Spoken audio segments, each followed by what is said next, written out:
तुम्हें प्रतीक्षा करना है, मुनिराज आएंगे आएंगे, तुम्हारी भावना से आएंगे बेटा, खूब भावना करो, मुनिराज पधारेंगे। क्योंकि हमारे ऋषि मुनियों ने कहा है, मैं स्वाध्याय करती हूँ ना, उसमें लिखा है आचार्य भगवंतों ने, कमाएं नीति से, खर्च करें रीति से और दान करें प्रीति से। तो बेटा आपको तीनों बातों का ध्यान रखना है। हाँ, हमने जो कमाई की है ना आज, ये खीर की वस्तुएं बिल्कुल हमारी जो भी कमाई नीति की है, मेहनत करके हमने कमाया है। दूसरी बात, खर्च करो तो रीति से करो। अनाप शनाप एक ही दिन में होली कर दी तो क्या करोगे आगे? श्रावक हो ना, रीति से खर्च करो। देखा जाता है जब बेटे की शादी होती है तो करोड़ों रुपए फूंक देते हैं, उसमें कुछ नहीं देखते। किसी को भी बुलाना है, हाँ बुलाओ बुलाओ, एक्ट्रेस को भी बुलाना है, वो ले रहा भले ही 10 करोड़, दे दो कोई बात नहीं, हाँ अपने नाम के लिए, अपनी प्रसिद्धि के लिए। लेकिन जब दान देने की बात आती है, क्या मिलेगा उससे आपको? अगर आपने मंदिर जी में 10 करोड़ नहीं, आप उसका कम से कम 10वां हिस्सा ही देते, 1 करोड़ भी देते, उनका मंदिर का दर्शन करके भव्य आत्माएं, कितनी कितनी भव्य आत्माएं सम्यक दर्शन को प्राप्त करती, और वहां पर करोड़ों खर्च कर दिए, क्या मिलेगा तुम्हें? कुछ नहीं, बर्बादी और पाप कर्म का बंध ही होने वाला है। इसीलिए कमाए नीति से, खर्च करे रीति से, और दान दो तो प्रीति से दो, प्रेम से दो, हर्ष पूर्वक दो। अब बेटा अलर्ट हो गया और माँ ने कहा, मैं अभी गई और अभी आई बेटा, बस पानी लेकर के आती हूँ और तुम यहीं पर खड़े रहना, देखना। कहाँ कहाँ देखूं माँ? देखो ऊपर आकाश से गमन करते हुए भी आ सकते, गगन गमन, चारण रीतिधारी मुनिराज भी आ सकते हैं बेटा, और पर्वत की तरफ भी देखना, वहां से भी मुनिराज आ सकते हैं। तुम तो चारों तरफ देखते रहना। और बेटा बिल्कुल हाथ जोड़े खड़ा है, उसके हृदय में वो मुनिराज की छवि जो माँ ने बिठाई है, बस वही देख रहा है। इतने में ही तपोतेज, परम पवित्र, क्षीण काय वाले किंतु तेजस्वी महामुनीश्वर गगन गमन करते हुए धरती पर आते हैं। ओ हो, जैसे ही वह देखता है, बार बार जमीन पर बैठ करके प्रणाम प्रणाम प्रणाम मुनीश्वर प्रणाम, आइए आइए आइए मुनीश्वर पधारिए। ऐसे अंदर के भावों से, गदगद भावों से वो पुकारता है मुनिराज को। मुनिराज वहीं पर अपना संकल्प लेकर के आहार चर्या के लिए निकल जाते हैं। चारण रिद्धि महामुनीश्वर, अनेक रिद्धियों के स्वामी मुनिराज। और जब वह अंजलि लेकर के आते हैं, वो बालक कहता, माँ ने बताया था वो मुनिराज जैसे होते ऐसे ही और बहुत ही तेजोवान है मुनिराज। और वह हाथ जोड़ करके कहता, महाराज जी आइए आइए आइए मुनीश्वर पधारिए पधारिए पधारिए। तो बोल रहा है लेकिन पूरी शुद्धि तो नहीं बोल रहा। मुनिराज समझ रहे हैं कि इस बालक में भक्ति है, उत्साह है, उमंग है, लेकिन नवधा भक्ति पूरी नहीं हो पा रही है। मैं कैसे जाऊं? करुणा के सागर है, लेकिन वह विधि का उल्लंघन भी नहीं कर सकते हैं। मुनिराज ने अंजलि बना ली है और वह निकल गए हैं। बालक बार बार बोल रहा है, मनीश्री आइए पधारिए, महाराज पधारिए। बहुत पास में आ गए, उसको और उल्लास आ गया और सोचता अब तो मुनिराज आ ही जाएंगे, मेरे घर में आ जाएंगे, मेरी झोपड़ी में पधारेंगे मुनिराज। लेकिन मुनिराज के कदम थोड़े आगे बढ़ने लगे तो उसको तो ऐसा लगा कि जैसे पहाड़ टूट पड़ा उसके ऊपर, और वह बच्चा आंखों में आंसू लिए मुनिराज के आगे चला जाता, चरण पकड़ लेता है, महाराज आप नहीं जा सकते, आगे नहीं जा सकते। मुनीश्वर मेरी माँ ने आज बहुत बहुत अच्छी खीर बनाई है, आपको विश्वास नहीं हो, आप श्वास लो महाराज, देखो आपको भी सुगंध आएगी आएगी महाराज आपको। आप एक बार कृपा करो मेरे घर पधारो, आपको खीर खा के ही जानी पड़ेगी महाराज, बिना खीर खाए आप नहीं जा सकते। और आज मुझे पुण्य भी तो कमाना है, अगर आप चले गए तो मैं पापी ही रह जाऊंगा, मैं पुण्य कैसे कमा पाऊंगा। मुनिराज सोचते और उसने कस करके चरण पकड़ लिए, वो छोड़ता नहीं है चरण। क्या क्षण होगा वो, एक चारण रिद्धिधारी मुनिराज के चरण पकड़ में आ गए उसका तो पाप धुलने लगा। जो जन्म जन्म का पाप बांधा तो एक ही बार था, तीव्रता से देव द्रव्य को उसने अपहरण किया था, चुराया था। वह पाप उसका क्षीण होने लगा और जैसे जैसे उसके आंखों में आंसू बहने लगे उसका पाप झरने लगा। इतने में ही माँ तीव्र गति से आती, बेटा बेटा चरण नहीं पकड़ते, बेटा चरण नहीं पकड़ते। हाँ, ऐसा नहीं, इनकी पड़गान की विधि होती है, बेटा आओ मेरे साथ में। और माँ वही हंडा लिए हुए मंगल कलश और हे स्वामी नमोस्तु नमोस्तु नमोस्तु अत्र तिष्ठ तिष्ठ, आहार जल शुद्ध है मुनीश्वर आइए पधारिए। और मुनिराज विधि मिल जाती है उन्हें और वहीं पर माँ और बेटा दोनों पड़गान करते हैं। उसे इतनी खुशी होती है कि आज मेरे द्वार पर मुनिराज पधारे, ओहो मेरा सारा पाप धुलने वाला है, मैं बहुत पुण्यशाली हो गया हूँ। उसे ये लगने लगता है कि मैं बहुत पुण्यशाली हो गया हूँ, तभी तो इतने परम पवित्र भगवान जैसे मुनिराज मेरे द्वार पर आए हैं। माँ कहती, सच कहती है माँ, हाँ माँ ने कहा था तुम्हारी भावना अगर पवित्र है तो मुनिराज जरूर आएंगे। आ गए मुनिराज और वह 3 परिक्रमा हाथ जोड़ करके बार बार शीश झुकाता है। 8 साल का हो गया है बच्चा और वह 3 परिक्रमा लगा करके भाव भक्ति से चौके के अंदर प्रवेश कराती है। जैसे ही आस पड़ोस के लोगों को मालूम पड़ता है कि इस निर्धन के यहाँ पर महासोपासी रिद्धिधारी महामुनीश्वर पधारे, क्या खिलाएगी ये गरीब, क्या खिलाएगी। लेकिन उनको क्या पता था कि आज वह भावों से श्रद्धा से भरी खीर खिलाने वाली है मुनीश्वर को, महासोपासी मुनिराज को।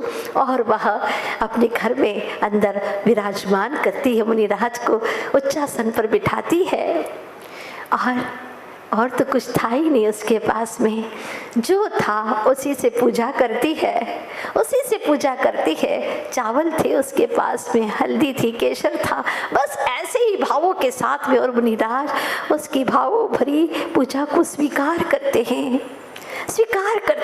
अंत में जैसे ही वह पूजन करने के बाद में प्रणाम करती है और पूजन के पहले जब चरणों का प्रक्षालन किया बालक ने तो इतना खुश हुआ जैसे जैसे ये धर्म की गुरु सेवा की क्रियाएं कर रहा है उसके पाप झरते जा रहे। और जब माँ ने उस कंधोतक को अपने उत्तमांग पर और बच्चे के उत्तमांग पर लगाया तो ऐसा लगा कि उसके भवों का जो भी दुर्मति का दुर्भाग्य था वो सारा खत्म हो गया है, समाप्त हो गया है। कंधोतक का स्पर्श करते ही बहुत प्रसन्न हुआ, वो सब कुछ भूल गया कि मुझे भी खीर खाना है। उसे तो ऐसा लगने लगा कि पेट पूरी तरह से भर चुका है, पुण्य भाव से भर चुका है। और मुनिराज अंजलि जैसे ही छोड़ते हैं, हाथ का प्रक्षालन करते हैं, खड़े होते हैं और आहार शुरू करते हैं। इतनी प्रसन्नता कई भवों के बाद में पहली बार हुई। धन्य है माँ सोचती है निराहार स्वरूप में रमण करने वाले ओ मुनीश्वर, आज आपके पावन मुक्तिगामी चरण मेरी झोपड़ी में पड़े, मैं धन्य हो गई प्रभु, धन्य हो गई। और आंखों में खुशी की धार बहती है, उसको धीरे से पोंछती है चुपचाप और मुनिराज के पास में आकर के खीर देना प्रारंभ करती है। आहार शुरू होता है, जल के बाद में खीर देती है। तो बालक सोचता है, बालक तो छोटा, पहली बार उसने देखा कि मुनिराज का आहार ऐसा होता है। वो सोचता है महाराज को खीर तो बहुत अच्छी लगी होगी ना, हाँ माँ ने बनाई है, बहुत टेस्टी है, बहुत स्वादिष्ट खीर है, महाराज को तो बहुत ही अच्छी लगी होगी। देखता है मुनिराज आहार करते करते वक्त उनका चेहरा अच्छा तो बन रहा है ना, हाँ अच्छा तो बन रहा है ना मुनिराज का, पर मुनिराज तो कुछ भी स्वाद जैसे कुछ लगता ही नहीं है, एकदम शांत स्वरूप से आहार कर रहे हैं। क्या पता खीर अच्छी नहीं बनी, ऐसा तो नहीं है।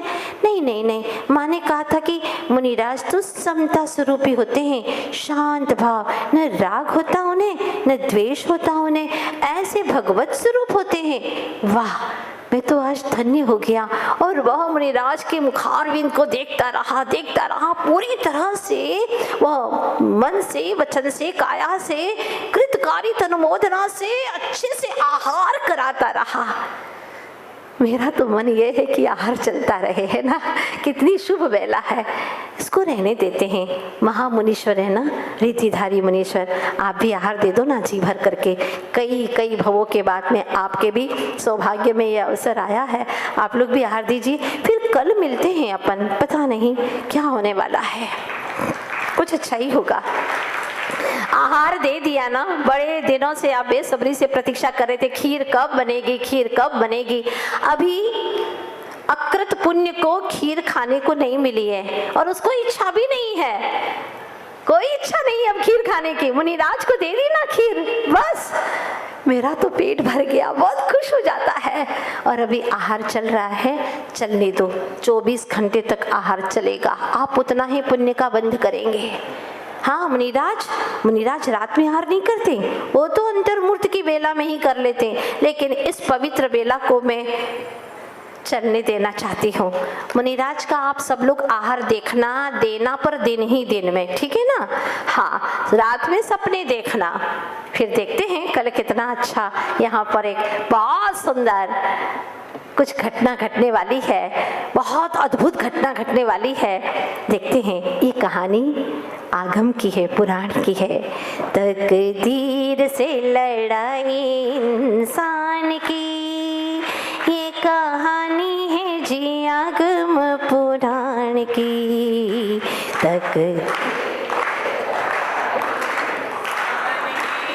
कल हमने वहां तक सुनी थी, यहाँ पर सोचा खेलो ना यह खेल, आगे वन की पाकर गेल, सुने वचन वहाँ श्री मुनिराज के, पूछा माँ को क्यों अति प्रेम, सुनकर पूर्व जन्म के बेन, स्मृति खीर की आई ओ मुनिदान की। ये कहानी है जी आगम पुराण की, तकदीर से लड़ाई इंसान की। ये कहानी है जी आगम पुराण। मुनिराज के मुखारविंद से अभी आप कहानी सुन रहे हैं, हाँ, पूर्व की कहानी सुन रहे हैं। और क्या क्या हुआ वो हम कल की घटना में और सुनेंगे, और मुनिराज का उपदेश पूर्ण हो जाएगा। फिर वह धन्य कुमार क्या करता है वो आगे की घटना भी अपन सभी फ्लैशबैक में चल रहे हैं। बोलिए भक्तामर महामंडल विधान की, आचार्य गुरुदेव श्री विद्यासागर जी महाराज की। हमारे ऋषि मनीषी हमें समझाते हैं कि जीना है तो दाता बनकर के जियो, भिखारी बनकर के मत जियो।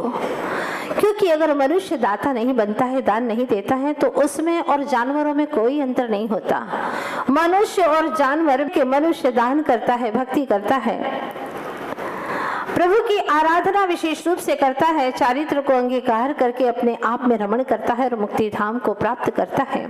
लेकिन जानवर में इतनी सामर्थ्य नहीं है कि वह पंचम गुण स्थान से आगे जा सके। तो हम में और जानवर में अंतर अगर करना है तो दान पुण्य करो, चारित्र को अंगीकार करो। क्योंकि पेट आप भी भरते हैं तो कुत्ता भी पेट भरता है, कौन सी बड़ी बात है। अगर आप नहाते हैं तो भैंस भी नहा लेती है, ये कोई बड़ी बात नहीं है। अगर मकान आप बनाते हैं तो चिड़िया भी, बया का भी अपना घोंसला होता है, कोई विशेष बात नहीं है। अगर आप नाचते हैं तो कोई महत्वपूर्ण नहीं है, मोर भी बहुत सुंदर नाचता है। हमारे और मोर में कोई ज्यादा अंतर नहीं है। अगर आप अच्छा गीत गा सकते हैं तो कोयल भी बहुत मधुर स्वर में गीत गा लेती है। अगर आप 1-2 घंटे खड़े रहने की क्षमता रखते हैं तो घोड़ा सारा जीवन खड़ा रहने की क्षमता रखता है। अंतर क्या है आखिर? आप अगर दिन में 3 बार कपड़े बदलने की क्षमता रखते हैं तो आपने देखा होगा गिरगिट को, वो दिन में कई बार रंग बदलने की क्षमता रखता है। अंतर क्या है आखिर? कहीं ना कहीं जानवर जैसी ही तो जिंदगी जी रहे हैं। अगर जीवन में दया नहीं, अगर जीवन में चारित्र नहीं, संयम का अंगीकरण नहीं, तो हमारा जीवन भी मात्र पशु के समान ही है।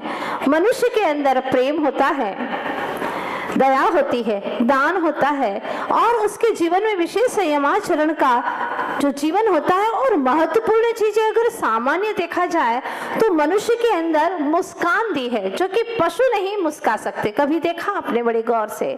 हमारे अंदर प्रकृति ने कुछ ऐसी रंगत भरी है कि हम मुस्कान दे सकते हैं, चाहे कोई भी आए हमारे सामने मनुष्य, तो हम उसको एक अच्छी मुस्कान दे सकते हैं। उसके दुखों को, उसके गम को पल भर में मुस्कान से दूर कर सकते हैं। एक क्षमता हमारे पास में, पशुओं के पास में एक क्षमता नहीं है। और कहते भी है ना कि जिसके पास में ये सब चीजें नहीं है वह नर भी पशु के समान है। लिखा भी गया है 100 नर पशु भी न पूछ समाना। पूछ बस नहीं है उसके पास में, बाकी सब पशु के समान ही है। आचार्य देव कहते हैं इसीलिए जियो तो ऐसा कुछ करके जियो कि तुम्हारी जिंदगी सार्थक हो जाए, लगे कि तुमने जिया है। दान दिए बिना सोना नहीं और दान देकर के कभी रोना नहीं। ये बात हमेशा ध्यान रखना। सौभाग्यशाली समझना अपने आप को कि मुझे आज दान देने का अवसर मिला है। आपने बहुत सारी बातें सुनने के बाद में तय किया कि आप कुछ अलग है इस दुनिया के अंदर, बड़ा ही तीव्र पुण्य करके आए हैं। और सिर्फ मनुष्य ही नहीं बने, आप जैन कुल में आए हैं। और सिर्फ जैन कुल में आए इतना ही नहीं, आप सभी के चेहरे को देख करके और आपकी उमंगों को देख करके मुझे लगता है कि निकट भव्य जीवों की ऐसी ही निशानी हुआ करती है, जो जैन कुल पाकर के भी जिनेंद्र भक्ति में सदा तत्पर रहते, तन की परवाह नहीं करते, अपने चेतन धन की परवाह रखते हैं। यह तन दुखे तो दुखने दो, पीड़ा दे तो देने दो, लेकिन चेतन की पीड़ा मुझे दूर करना है। और उसके लिए मात्र प्रभु भक्ति के सिवा और कोई दूसरा उपाय नहीं है। नान्यः शिवः शिवपदस्य मुनीन्द्र पंथा। मान तुंग महाराज कह चुके हैं पहले ही श्लोक में कि हे प्रभु, हे आदिश्वर, आपकी भक्ति के बिना और कोई दूसरा रास्ता मुक्ति का मुझे दिखता ही नहीं है, इसलिए आपकी भक्ति करता रहूं। बस भगवान मेरे नयनों में आप दिखते रहो, कभी नयनों में न भी दिख पाओ तो मेरे हृदय में सदा दिखते रहो प्रभु। मेरे आत्मा के हर असंख्य असंख्य प्रदेशों में प्रभु आप ही आप दिखते रहो, आप ही आप बसे रहो। मैंने अनंत बार देखा दुनिया को, ये नयन मिले, देखा दुनिया को, विषय भोगों में आसक्त हो गया, कुछ नहीं मिला, भटकता रहा। लेकिन अब इन नयनों का सिर्फ एक ही मुझे सफल अंजाम प्राप्त करना है कि मैं आपके वीतराग छवि को निहारता रहूं प्रभु। आप अद्भुत है, आप सारी दुनिया से न्यारे हैं प्रभु। इस तरह से जब अपने भीतर में, मन में भावना जागृत होती है तो निश्चित रूप से हमारा जीवन का जन्म जन्म का जो दुख है, पीड़ाएं हैं, संकट है, वो सारे के सारे दूर हो जाते हैं। वैसे आपने देखा होगा कि इंसान दो ही विषयों में बड़ा बेबस होता है। पहला तो ये है कि अपना दुख कभी बेच नहीं सकता, दूसरा ये है कि वह सुख कभी खरीद नहीं सकता। जो तुम्हारे जीवन में दुख है आप उसको बेच सकते हो क्या? आपके पास में अरबों खरबों रुपए हैं, लेकिन आप दुखों को बेच नहीं सकते और सुख को आप कभी भी खरीद नहीं सकते। आपके पास में चाहे कितना भी पैसा हो, लेकिन आप सुख खरीद नहीं सकते और अपने दुखों को आप किसी के हवाले कर नहीं सकते। रुपया पैसा सब कुछ है, लेकिन न दुख बेच सकते हो और न ही सुख को खरीद सकते हो।